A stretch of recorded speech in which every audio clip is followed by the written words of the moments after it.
In this video, we will show you how to defrag on Windows 11. To defrag on your Windows 11, just open your File Explorer and select some drive, right-click and choose Properties. Select Tools and click Optimize.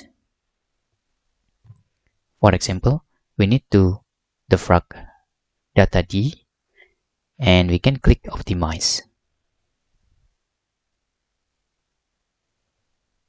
Now, the defrag process is running.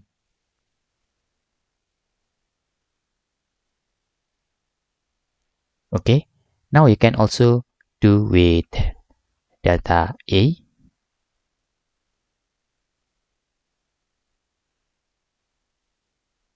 Okay, in here you can click Analyze also. In here you can also change settings for optimization schedule for defrag your disk.